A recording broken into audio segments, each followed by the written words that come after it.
It's like heroin people in L.A. Like I did blow for 20 years in L.A.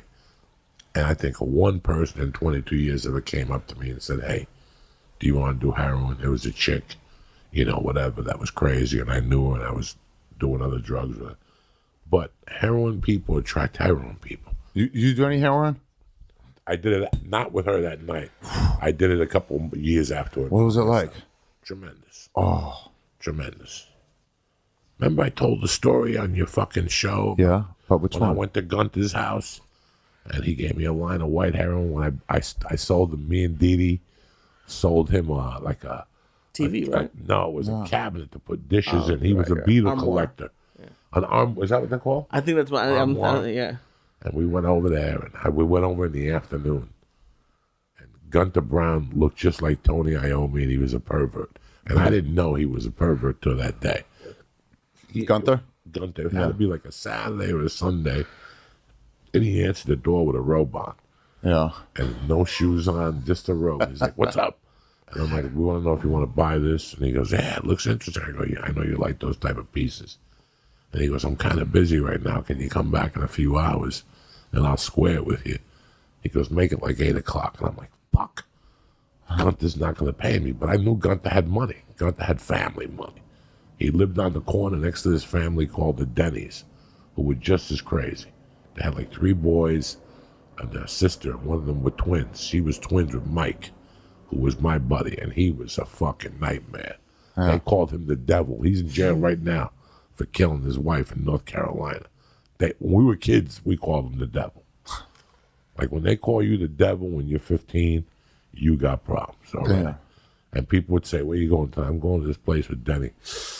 "You really want to hang out with the devil?" Like that's how bad he was. There was always something with Mike Denny. Then he had a brother who had played the guitar, and he had fake teeth, and he had long hair, and he thought he was Jimmy Page.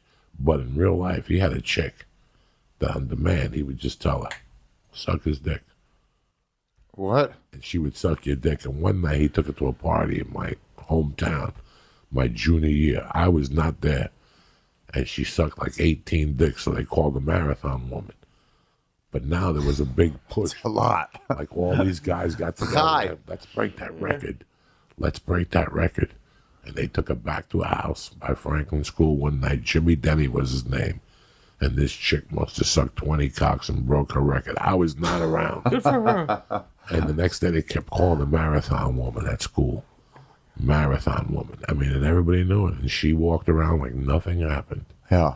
And thinking back now, you could see she wasn't crazy looking. Yeah. She was good looking. She was good looking, as a matter of fact. But thinking back, you could see that there was something wrong there. At an early age, she was 17, 18. It's weird when you see a crazy person, they still have their looks, and then you're just like, can't make sense of it. You're like, oh, you're going to be homeless in like a year, where it's like, you're on just in the very beginnings of crazy, and it's like, it's all going to go to shit. Oh my God. That was a crazy fucking neighborhood. Did you ever hear what happened to her? Dude. Marathon Woman. Not really. Lee, you look like somebody drew you and then stopped when they got to the eyes. Yeah, that's how I feel. I knew. I saw her high school year. I remember her high school picture, the yearbook picture, really disturbed me. Really? Because she she had a saying under her name, like it was like her name. That all the people on that whole list, she put like a saying. Oh, right. What was hers? To live forever or something. I'm like, how you gonna fucking be 28 and tell your husband you sucked 40 dicks your junior year in high school? That is probably something that wouldn't. She probably sucked 30 dicks because there were dudes that were there for seconds, but there was a ton of dudes. There was a ton of dudes talking about it the next day. She would swallow too. Yeah. Swallow and load. She had a stomach ache for a week. But getting back to Gunther Brown. So that night I went over there without Dee. And I remember going there and he gave me the 60 bucks. Which one was Dee? Dee was a crazy friend of mine. He's still around now. I just talked to him last week. He moved from the shore back up north with his brother, good friend of mine, solid. Him and his brother were dear friends of mine. He told me, I told the reason Dee wasn't with me because that guy Gunther lived close to me and I was headed to Dee's. And we were going to Dee's to get Coke afterward. But I go by Gunther and he says, come in, come in. He's still got a robe on. There's beer bottles everywhere. And he's like, sit around. He goes, hey, listen to this. I remember Led Zeppelin Live was on. That live album from the Garden. And we were just talking the way you and me are. He just gave me a beer. I didn't know if he was lonely. And in the middle of the conversation, he goes, listen, there's a chick back there in the bathroom. She's passed out. We've been doing drugs all fucking day. But if you want her, she likes to suck dick while you sit on the toilet. And I'm like, that's okay. Now, here's the crazy thing, guys, that I'm a young man. I'm maybe 17. My mother was dead. Yeah. And, like, when you're 17, you'll take a blowjob from a man. From anything. You'll take a blowjob from anything. Yeah. When he was like, she's passed out in the bathroom, but I'll wake her up. You want your dick sucked? And I'm like, no, that's okay. Like, that's how scary it was. All right. And he was an avid beetle collector. What was the part that freaked you out? Like which one? Like the chick passed out in the fucking bathroom. Okay. Sometimes there's leaps in like a sexual experience. You're like, I'm not ready for this fucking leap. I wasn't ready for that. I was ready.